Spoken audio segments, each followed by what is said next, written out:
are able to be impacted by anything in one country, it can impact another country.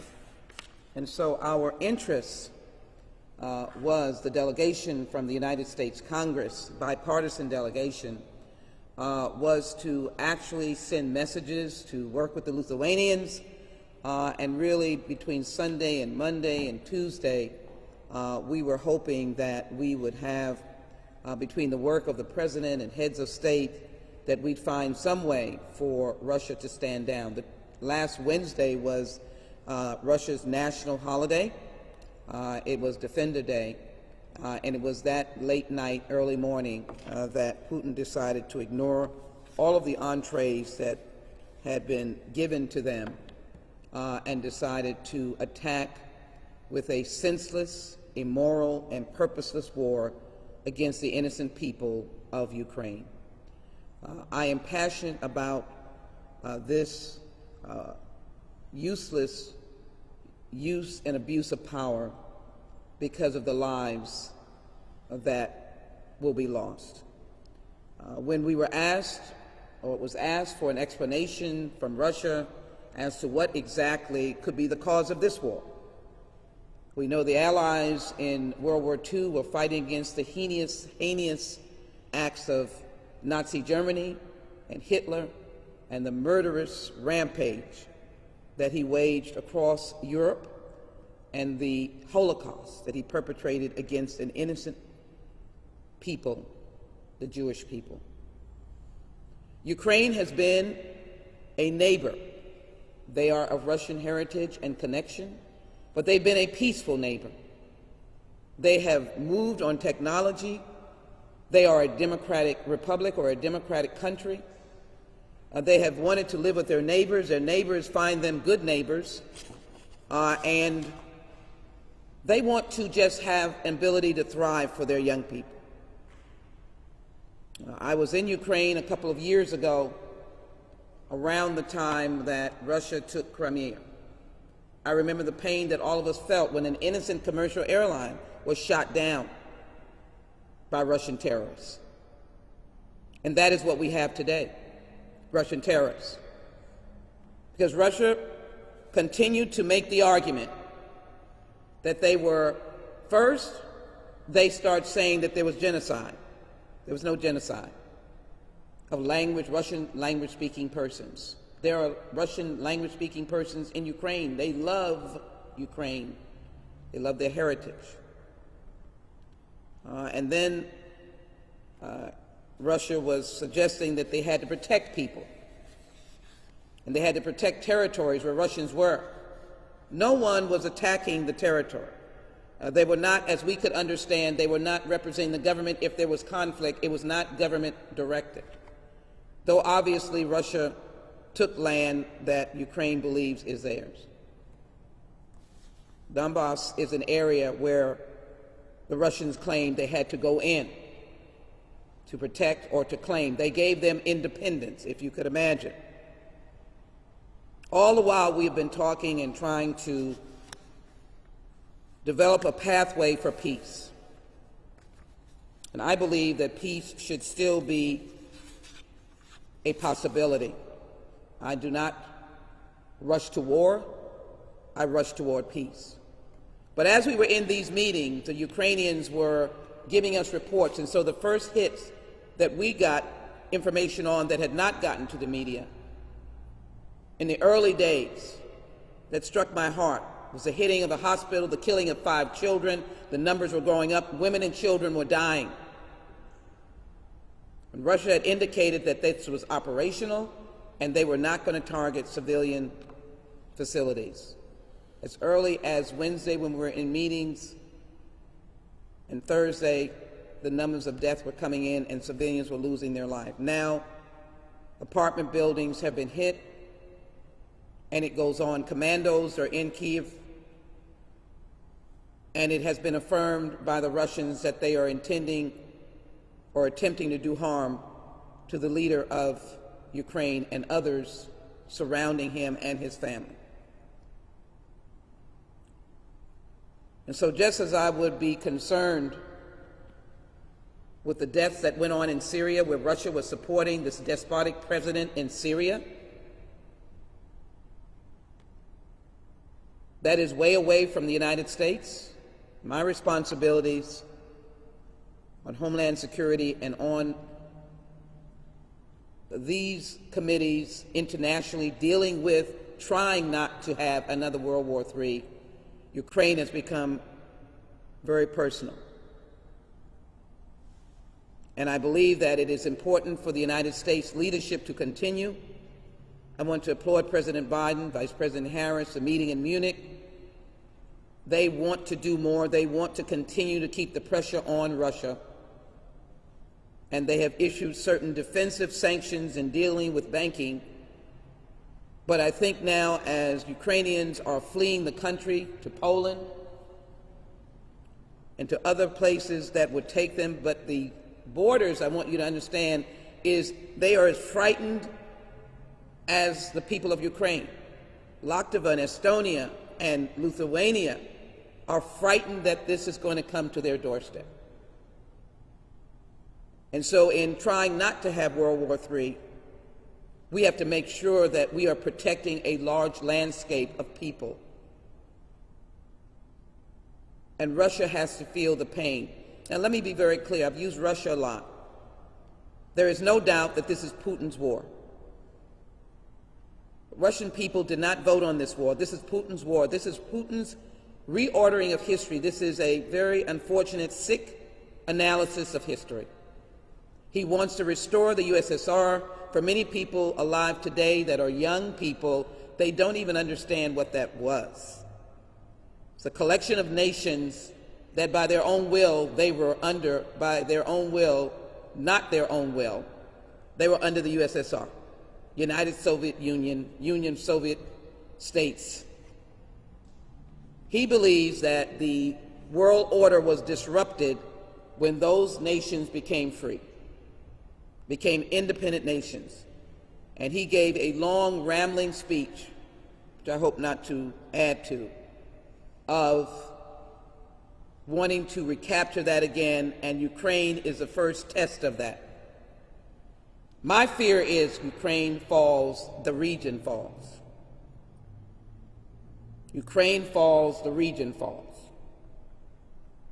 So I think it is very important to have these very fine supporters here today to let the Ukraine American community in Texas, in Houston, know that we are praying for them, to let the people of Ukraine know that we're praying for them, but we also want to act on their behalf. And so let me just for a moment capture the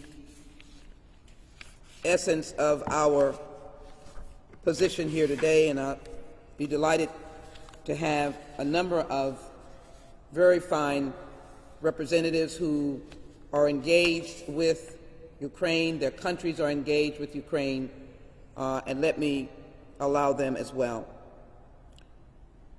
I first want to take note of the fact that President Zelensky is Jewish. I am not Jewish, but I am glad to live in a country that has people from all walks of life. We're all Jewish Americans, African Americans, Hispanic Americans, Asian Americans. We are happy in this democratic republic to be able to live with each other. And so I was a little incensed for Putin to describe this war as fighting Nazism. It was ludicrous, and you can imagine the Ukrainians at this meeting, this was absolutely absurd. It was outrageous. So I reminded all of those gathered from the different countries that Martin Luther King, a patriot, said injustice anywhere is injustice everywhere. And that means that the injustice against Ukraine is an injustice against all of us. We all may ultimately be in desperate need at some point. We all may be a refugee. We never know. And so Putin has rendered a violent injustice against Ukraine. He has done it with stormtroopers. And I would say to you, I don't even know if the Russian soldiers know the war that they are fighting. We've heard rumors of Russian soldiers standing down. and leaving their posts, because this is a purposeless, this is a senseless, and this is an immoral war. Putin has called this an operation, but it is not an operation. And all of the NATO allies who are freedom-loving, they have acknowledged that this is sheer brutality. It's brutality because the president has had to say, Zelensky, if you're 18 to 60, arm yourself and get out in the street and fight this battle. There is a very astute military in Ukraine, but it is not the size of Russia. And so you can see the media reports with men who are teachers and philosophers and analysts and any manner of things, dads, husbands, uncles, were arming themselves because they are facing great peril. And Putin has launched an illegal, unprovoked, and vicious large-scale invasion on Ukraine after a thinly disguised effort at fighting Nazism and on a humanitarian mission, while he kills innocent civilians, including children and women. And so this violent act finds Russia, by way of their leader, Putin, violating every human dignity. But he has violated the UN Charter, the Helsinki Final Act, and he has shredded the Minsk Agreement. That was the ceasefire accords. And his actions confirm his place in history as a crazed tyrant and a war criminal. Putin's warmongering is not a geopolitical challenge, but a humanitarian catastrophe upon civilians and innocents. Putin's disastrous war will kill thousands and threaten millions more in and around Ukraine and throughout Europe. Sadly, families, including women and children, who will be left to defend themselves or be fleeing to other countries, and it will create a humanitarian crisis on the borders of Poland, Lithuania, Estonia, Latvia, and other places. We must not be distracted by Russia's aggression. And I know it firsthand because I met with the opposition from Belarus. Putin has taken over Belarus. He owns and dominates the head of state. And that head of state, listening to Putin, has thrown 1,000 Belarusians into prison because they voted against him in the last election. And I spoke to the wife, Ms. Tsikhanov Akaya. She is now the opposition lead because her husband is in jail, and she pleaded with us to try to save Belarus and to try to save Ukraine. All of those imprisoned, that will be the plight of Ukraine when Putin wins in Kiev and he puts in his puppet government. They will lock everybody up. How can we stand by and allow this democracy to be destroyed? It is well known that Putin attacks his friends. Ukraine was a friend. What friend will be next? And that's why I believe it is important for us to stand up as we go back to Washington, because this is a time of uncertainty, but we need moral clarity. I believe that the OSCE that I just left will come up with a resolution denouncing this work. I've just introduced with Steve Cohen a resolution in the United States Congress that denounces the actions of Putin, asking for a condemnation by the United States Congress, including the closing down of commercial airline traffic in and out of Russia at this time.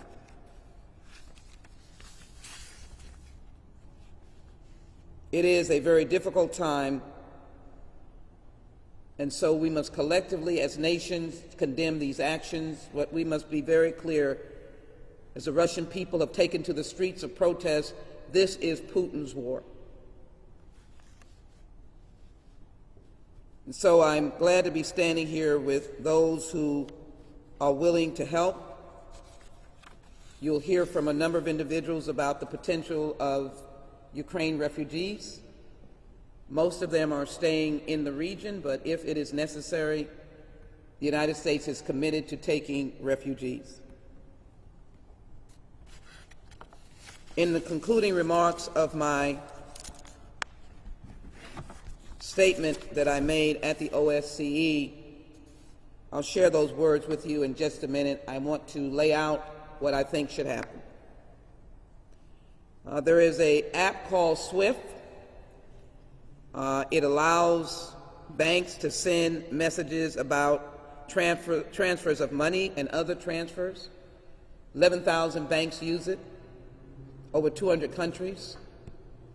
Whatever the process should be implemented, Russia should be blocked from using SWIFT. We should also provide a protected airspace so that you can protect the airspace from the Russian Air Force, so that the dastardly act of bombing down on Kyiv will not contribute to the collapse where there are hard-fighting Ukrainians on the ground, fighting with bats and fists and guns. That's what it's going to resort to. More weapons that can help them defend this invading force led by Putin. And then I believe that the Red Cross needs to be able to tell the Russian people the truth, and that is how many Russian soldiers have lost their lives.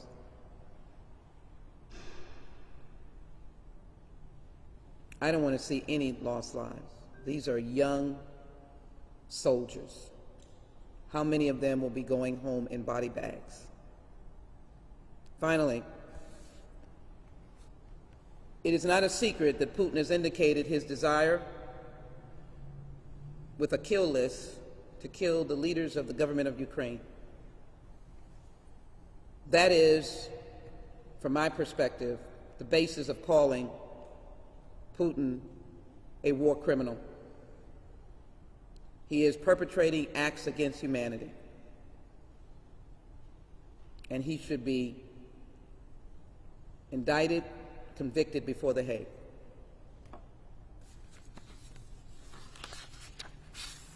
I hope to pass this resolution in the United States Congress. I hope that we will also limit the entry of oligarchs with a limit on their visas and movement. I think the oligarchs' properties in the United States should be seized. I think the funds that are in our possession owned by Russia should be held.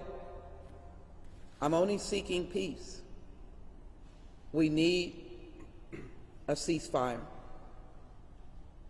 If Putin chooses to come to the table, the leadership should welcome him. But unless there's a ceasefire, bloodshed will continue.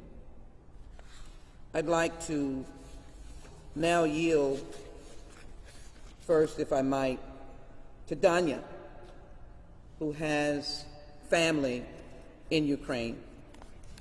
Can you imagine the many Ukrainian Americans here who are struggling with whether they will ever see their loved one again? Danya? Thank you so much, Congresswoman.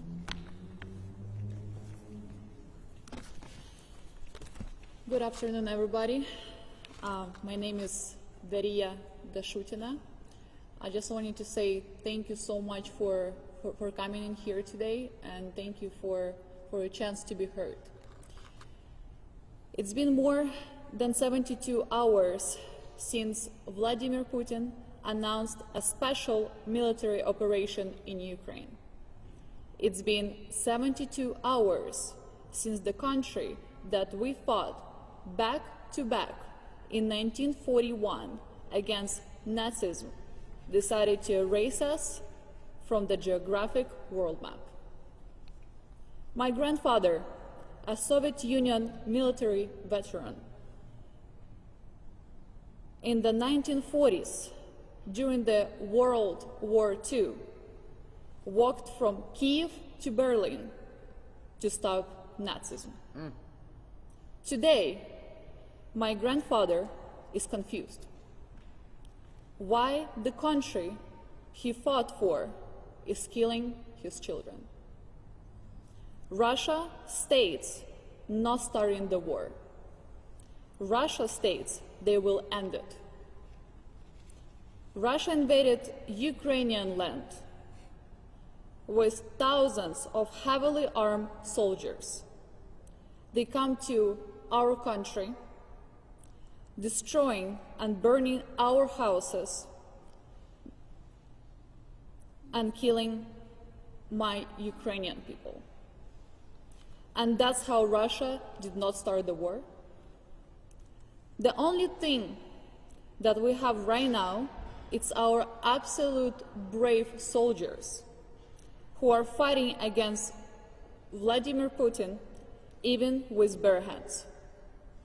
I understand that sanctions that many countries are applying right now will put Russia behind the iron wall for a long time. But unfortunately, it's not enough. I just want the entire world to understand that Vladimir Putin will not stop after taking over Ukraine. This is just the beginning. Ukraine is just a border for him to go to Europe. Sanctions, NATO, the G7, and even the Atlantic Ocean will not stop him unless we fight him back. Putin is a major threat to the world. We, the humans of the world, are watching today a life full of genocide. Putin, powerful, strong, and influential individual, is putting a gun to a children's head, about to pull the trigger. And no one is doing anything to stop him. The trigger has been pulled. Over 200 Ukrainians are dead today, and yet the world is only watching, like if it's a primetime show of an entertainment.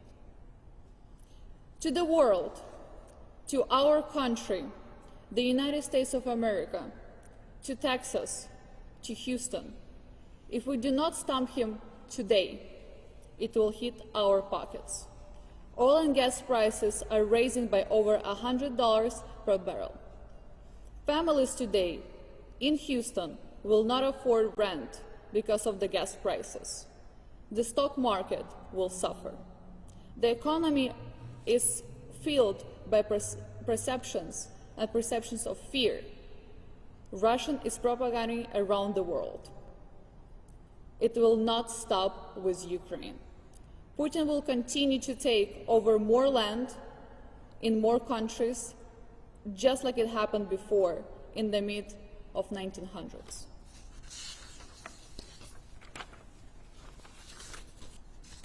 I just want to remind and be very clear that people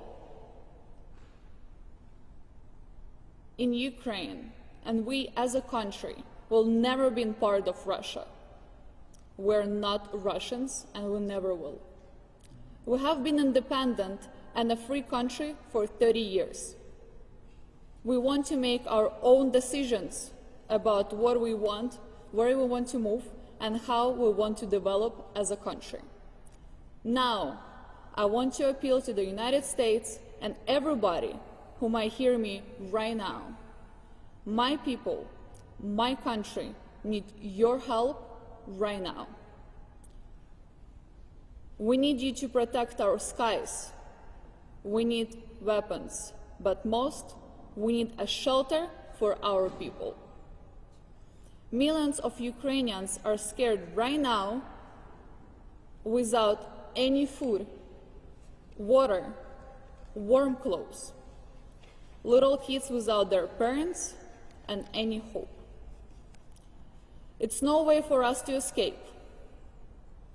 It's not enough food for everybody and no fuel at gas stations, no money at the ATMs, no transportations, and no hope. We're fighting a disproportional war.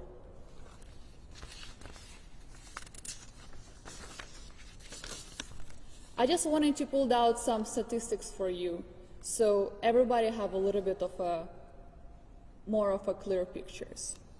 Ukraine have 209,000 of soldiers against 900 in Russia. Ukraine have 900,000 of reserve soldiers against 2 million in Russia. We have armed vehicles, about 12,000 against 30,000 in Russia. We have 2,500 tanks against 12,500. We have 34 attack helicopters against 544. And we have 98 fighter attack aircraft against 1,511. And we also have invested 5.9 billion in Ukraine against 61.7 billion in Russia. That's for the whole world to understand what type of war we have. Thank you so much for your time. Dana, thank you so very much. I know your husband was showing the pictures of, and I'm sure they're going to want to see the bombing, which this is the military operation that Putin says he's engaged in. He's engaged in an all-out war, and the refugee crisis is mounting. As we were leaving the region, people were pouring into Poland. Poland was the largest recipient of Ukraine refugees. We think this crisis is going to grow. And I think what has been said is the massive imbalance between Russia. That's what is so appalling.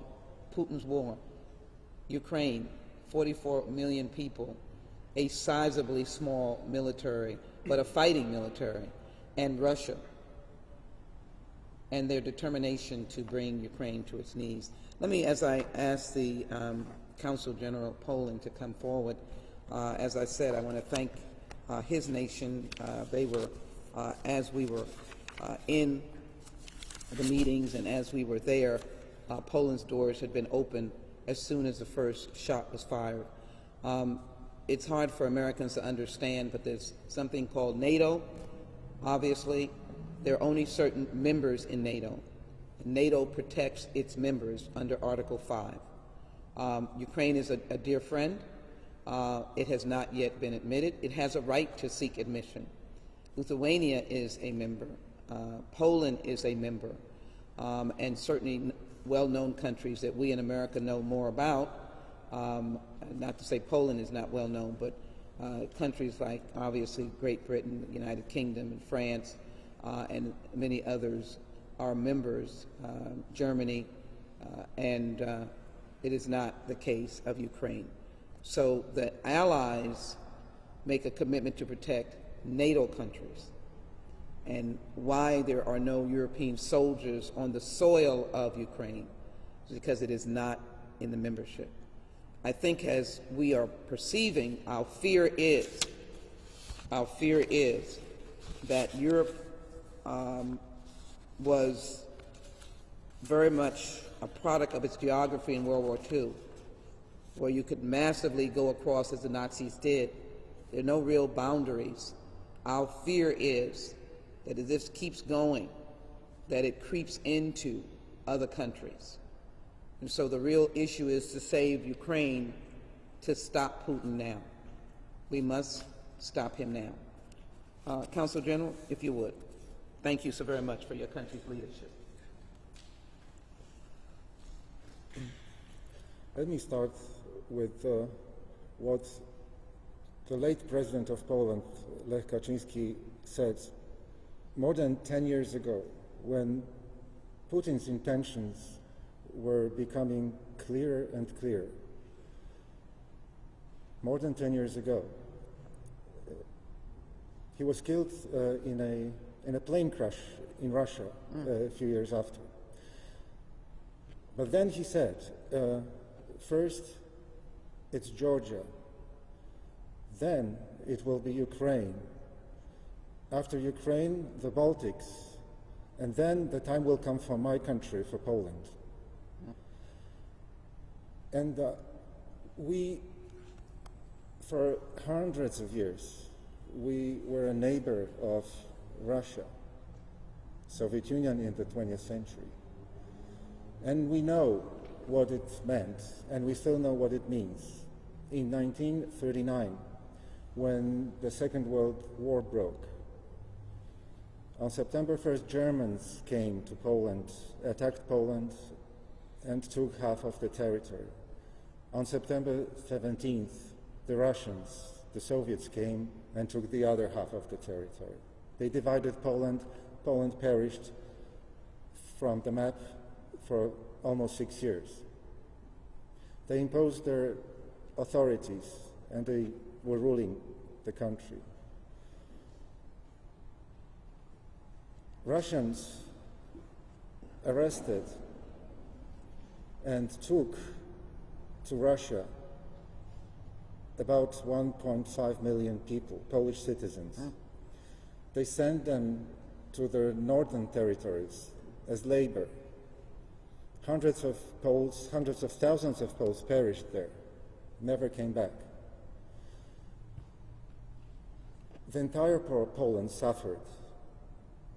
Warsaw, the capital where I come from, was destroyed, bombed, burned to the ground in over 90%. So we know the meaning of war, and this is what we need to avoid at any cost. In 1980, where Polish nation started undermining the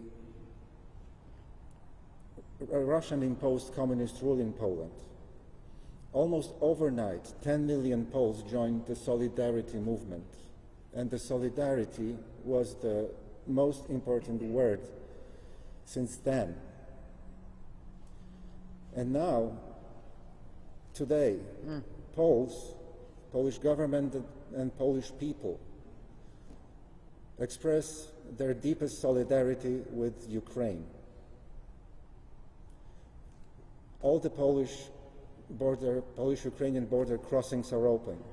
People come pouring into Poland.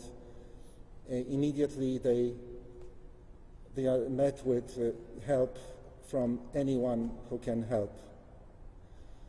Polish authorities, Prime Minister and the President are talking to the President of Ukraine on a daily basis. So I want to emphasize that what our best lesson from the communism was solidarity. And solidarity is with Ukraine is now for the rest of the world. We should avoid war at any cost. So, well, the prices of oil will rise. The life will become difficult, but war will end everything. So let's encourage everyone. Let's encourage our leaders so they do everything they can to stop it immediately. Stop it immediately. Thank you. Thank you so very much. Thank you. As I indicated, we're very pleased to have the Consul General of Poland, and we thank him for giving us that very important challenge in history. And now we'd like to bring forth elected official Yves from France, and as I indicated to him, appreciate the extra effort of President Macron and the importance of the work that he is doing. Would you come forward at this time, please? Thank you. Thank you. I'd like to be very brief in saying that letting Ukraine down is letting our values, is letting our democracies, and is letting our kids down. So we need to help as much as we can financially, military, and we need to stay side to side. And I'd like to thank you, to thank the United States of America, and to congratulate the great solidarity between the European states for the efforts they are doing right now. So we'll make it. I'm going to follow you by re-emphasizing the first test of unity for NATO in the 21st century, and they have risen to the occasion.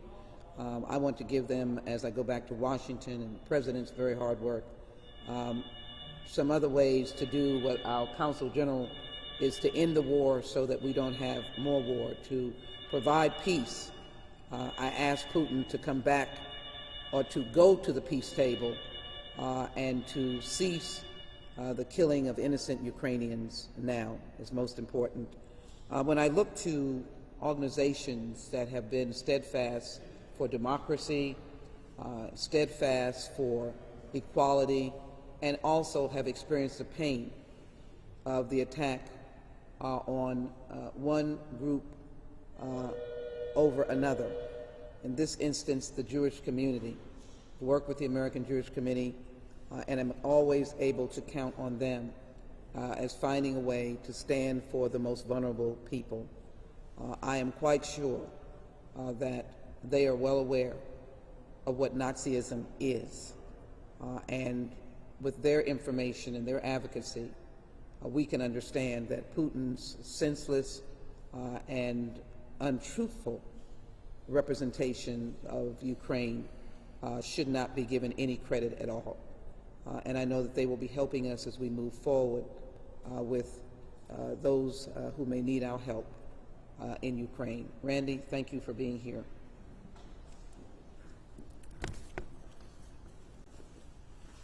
Congresswoman, Consul General, President Putin himself spoke of the need to denazify Ukraine. So let's call a spade a spade. It's not democratic Ukraine, led by an elected Jewish president today, that needs to be denazified.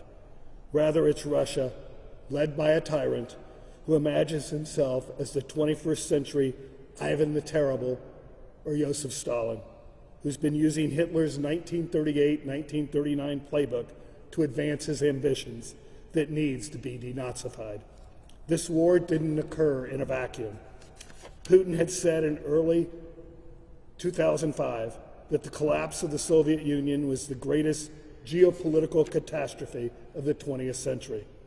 And Putin just didn't give a voice to that vision, but began to give it as it formed in Georgia, Belarus, Kazakhstan, and Ukraine as early as 2014, when he seized Crimea and Donbas. Putin claims this action is to prevent NATO from bordering Russia. Since 1949, NATO has been on the Soviet border following World War II. Many Western leaders underestimated him. It's the old story of failure of imagination combined with a dose of overconfidence. The moment to strike in winter and after the Olympics was created when any halt to Russian gas supplies could inflict lots of pain in recipient nations was right now. In the face of such naked aggression and violation of international law, what might be done to punish Russia, absent direct military confrontation? Freedom is not free. First, a unified Western response must not only be forged as it is impressively the case right now, but it must be sustained. That's easier said than done. Once again, freedom's not free. Second, soft power without convincing hard power doesn't work with the Putins of the world. Dialogue and diplomacy are important tools, but limited in their impact absent a strong military and the will to project power when necessary. NATO member states, for starters, need to take that message to heart. Freedom is not free. Nations seeking to reduce environmental risks cannot become purist, somehow believing that such policies have no consequences. If the U.S. reduces its own production, in the short term it becomes more dependent on oil production nations such as Russia, which is in fact the case today. Freedom is not free. Fourth, the Western public cannot be silent or complacent when the fate of a nation whose aim is to become part of the values-based community is invaded and occupied. Freedom is not dying in Ukraine. We cannot remain indifferent. Indifference is not an option. We stand with Ukraine. And finally, what happens in Ukraine doesn't stay in Ukraine. China, North Korea, Iran, and other problematic countries are watching the unfolding events with immediate attention. The world can become even more dangerous if they conclude the West is not up to the moment. Thank you. Thank you very much. Thank you, Randy. Thank you. I stood at this podium before welcoming refugees from Afghanistan. We have a very strong refugee resettlement community that I've worked with over the years, and I wanted Mr. Ali al-Sudani to come forward, overall representing the community, but representing Interfaith Ministries. He was here with me before in the Afghan refugees, but over the years, we've welcomed those from Ethiopia, we've welcomed those from South and Central America, and we know that the people of Ukraine want to stay in Ukraine, they want to go home to Ukraine, but we want the world to know that the United States is committed to receiving any refugees that are fleeing the violence, persecution, carnage, and war in Ukraine. Mr. Sudani. Good afternoon, everyone. As Congresswoman mentioned earlier, that the United States and Houston has a long and proud history of welcoming refugees. What's happening is unfortunate. The attack on the Ukraine and the Ukrainian people is really not acceptable by any means. We pray that there won't be mass influx of refugees from Ukraine, but we also understand from the lessons around the world that what's happening right now is that Ukrainian people are fleeing to neighboring countries, to Poland, Romania, and we know that these countries will bear the burden and will feel the impact, and there will be a humanitarian crisis. We at Interfaith Ministries for Greater Houston, we stand ready with our federal partners and faith community and the Houston community in general to welcome and support and resettle Ukrainian refugees if that happens. Again, we pray this will not happen. No one wants to leave their country, but if you are forced to leave your country and there is no safe haven for you, then we need to stand up and we need to make sure that these individuals have a safe place to stay and find a home for them and their families. Thank you, Congress. Thank you so very much. I'm very glad to have Fiel, Mr. Espinosa, who's worked with immigrants, to just say a very brief word. His agency may be asked to be of assistance as well. So number one, we want to thank Congresswoman Sheila Jackson Lee for her steadfast leadership. We were all very concerned for your safety, but at the same time, proud to know that a friend was in Ukraine recently, fighting the good fight and standing up for what we believe in. We at Fiel want to point out that situations like what's happening in Ukraine continue to mitigate migration and continue to make folks refugees from other countries. So one of the things in the future, if things do not cease at the moment, we are going to be calling on Congress to consider a TPS for the Ukrainian people so that they may have protection while they undergo through the situation. But at the end of the day, we hope to not get to that point where we have to have that conversation, but rather that we stop this so that people like Dasha's family do not have to live in fear. Rápidamente, para la comunidad latina pedimos que tengan solidaridad porque lo que ha pasado en países como El Salvador, Nicaragua, está pasando ahora en Ucrania, y queremos que eso sepan que las cuestiones porque la gente deja sus países. No queremos que lleguemos a ese punto, vamos a estar trabajando con la congresista que ha sido una campeona por esto y por nuestra comunidad, para que al final del día los papás de Dasha no tengan que salir de Ucrania y puedan continuar. Esperamos que juntos trabajemos para que esto llegue a una pausa y esto pare ahora. Gracias a la congresista que siempre es una amiga. Thank you to Congresswoman who's always been a friend to our community. We'll open up for questions. Let me again thank each and every one, Council General, our representative from France, Yves. Thank you, Randy, as well. Danya, your powerful story. I think it should be known that she has family in Ukraine now that she is very frightened for and trying to reach them. I think it is also a very special point to emphasize that there may be an humanitarian crisis beginning and occurring right now in Ukraine with food, with clothing, with water. Many people are in makeshift, if you will, shelters. We don't have them here, but people are in subways. Those are not official shelters. I've always concerned if the Russian soldiers come to that area, what is protecting them? All these families are gathered there, and so we are at an extreme humanitarian crisis. I think it is also important to take note that Ukraine has lived alongside of Russia peacefully in that region as an independent country, and to me, there is no living, literal reason that can be explained other than a crazed mind of Vladimir Putin, and that is what has happened. And the tyrant that he has now chosen to be is now costing the lives of young Russian soldiers, young Ukrainian soldiers, but people of all ages in Ukraine who have had to take up arms to counter the massive size of Russia. What can we do here in Houston?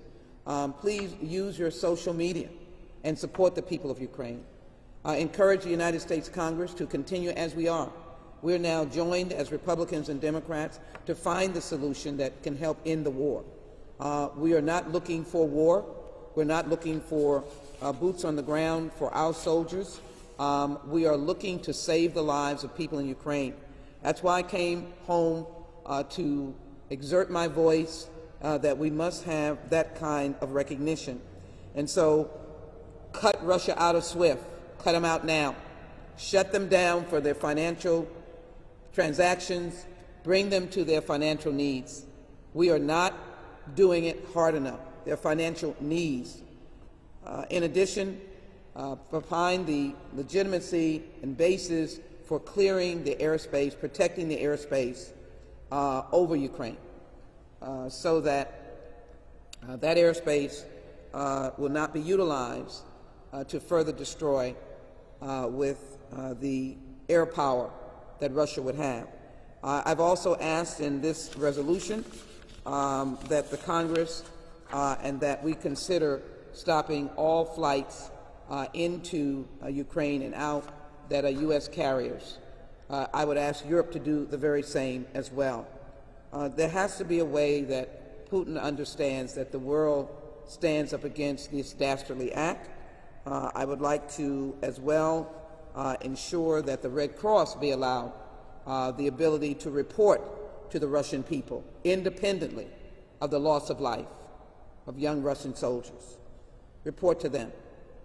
I want to pay tribute as I close my remarks to a father, Mita Potorelli, Ukraine, who indicated to us as we were leaving, he was with us in the OSCE meeting. He said his son was signing up that next morning, 26 years old, that he was headed home through Poland, and then by way of train, 17 hours he was not going to fly to get back to Poland, and then he would arm himself to be one of those civilian soldiers who are going to get out in the streets of Kiev to try to protect Ukraine and its capital and its government. We've been at war here in the United States. We know what it's like to see our soldiers come home. For many people, Ukraine is very far away, and I can truly appreciate that. For many people, any kind of war is adverse, and I understand that as well. But the one thing that the United States has been the best at is being a defender of values and principles.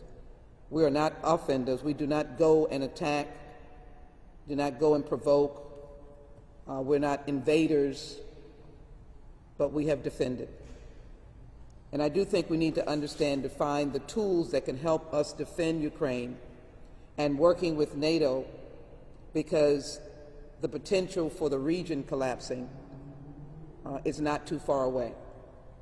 I want Danya to know that we're praying for her family. We want to make sure that you can reach your family as well, and I know our office will be working with you.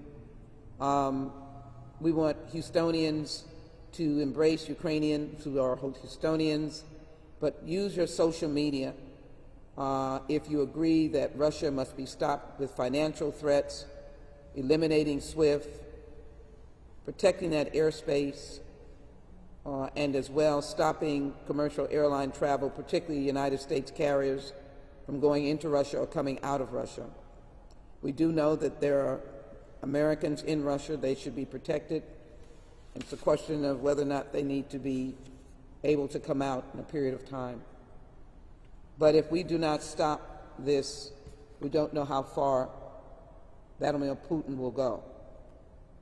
He does not seem to be listening, but I'm going to keep talking, and I'm going to keep asking for us to use diplomatic tools so that there can be some ceasefire and some effort at peace. I want to conclude, and we'll open up for questions, to denounce this hostile, senseless, immoral, and purposeless war. I want to say to Ukraine, freedom yesterday, freedom today, and freedom tomorrow. Glory to Ukraine. And God bless all of us, and God bless the United States of America.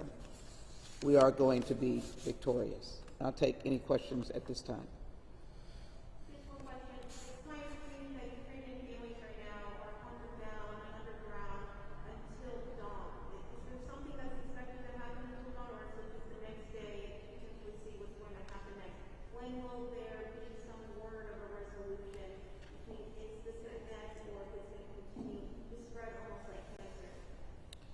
The tragedy of this as we left the region is that it has the potential of spreading like cancer. These are makeshift bomb shelters. This is what they do every night right now.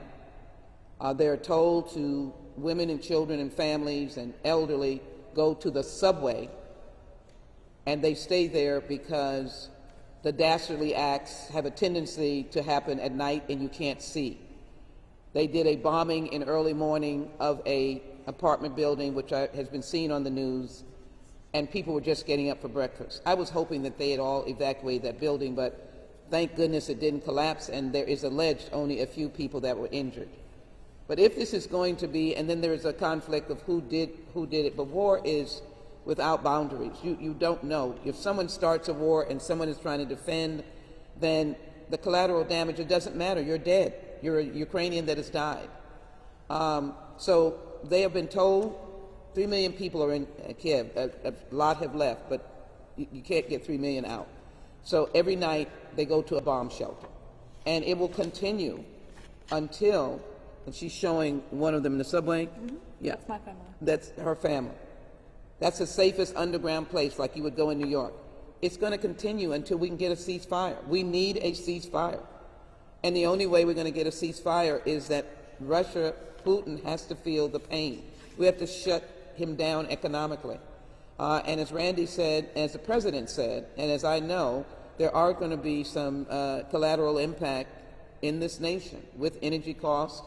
Nord Stream is now on hold, but we know that we are a people in a transition, but the energy that is utilized in Europe is a fossil fuel energy. Energy that is produced here is still that. All of that is in a cycle.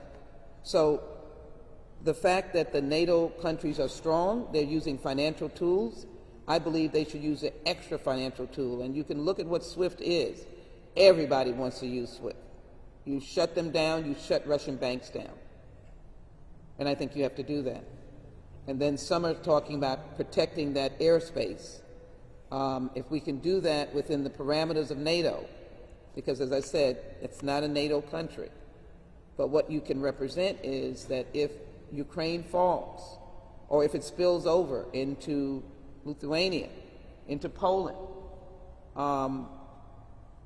then you're talking about a tragedy on top of a tragedy. So as our council journalist said, I want peace. I'm asking for a ceasefire. Go back to Washington trying to use those words. President Macron, hope that they will keep talking about ceasefire.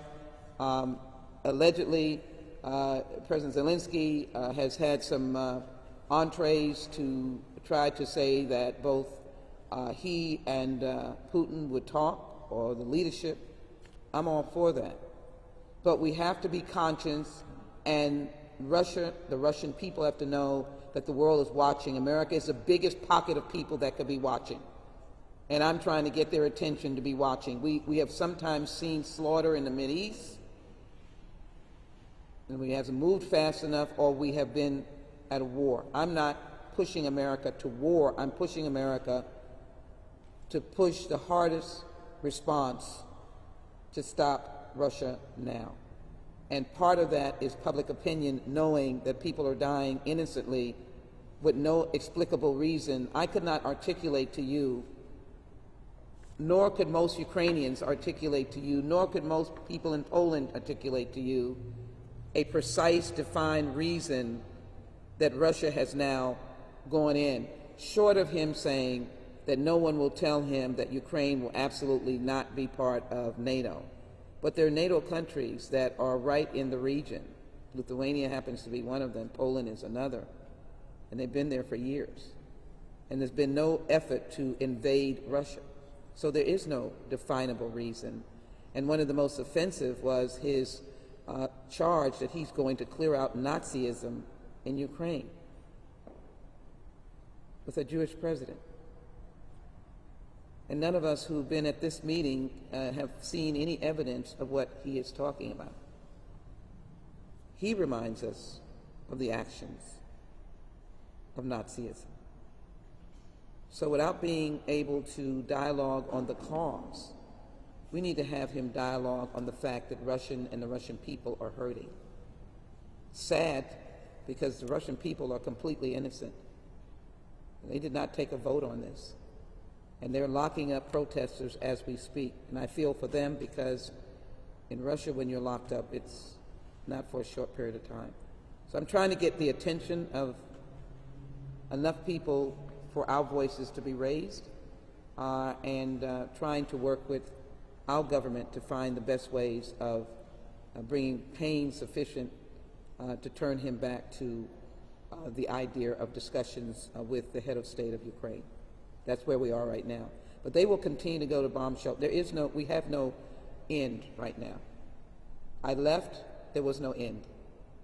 And what I'm concerned about is, as people are trying to escape, and those of us who, it's not the exact same, but those of us who understand hurricanes and how there are clogged roads and you can't move. This is a big city. This is 3 million people.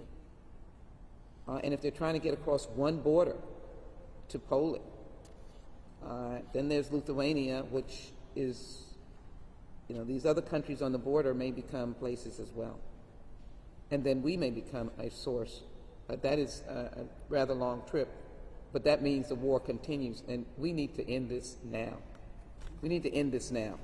The American people can be part of raising their voices, and just, this is simply an outrage. We can't explain it. All war is inexplicable, but we just can't explain it. And that's why I think it's important that we tell the story. And you have highlighted how painful it is. The people have to go from sunset to dawn, and they can come out without goods and services coming in. They are going to have a food shortage because they import a lot of their food. Most European countries do. So they will have a food shortage, a water shortage, a weapon shortage. And I am everybody knows my position on proliferation of guns. I don't need to add that editorial comment. But these people are trying to fight for their lives. They literally are. I do want to take note of the Ukraine military. They are fighting. And I want to pay tribute to border soldiers who, I think you've all seen this story. I'm going to recite it. When the Russian ship called out to them to surrender, that this is the Russian military, and they called out 3 times, we will not give you a warning anymore, surrender. And they were protecting a border station. I will not say the word that the Ukrainians came back at, but they said to Russia, I just put my hands up, they said to Russia, and it went silent. There was no more communication. Russia unleashed on them at least 13 border soldiers that perished. That's the fight that is going on in Ukraine. Any questions? Thank you so very much.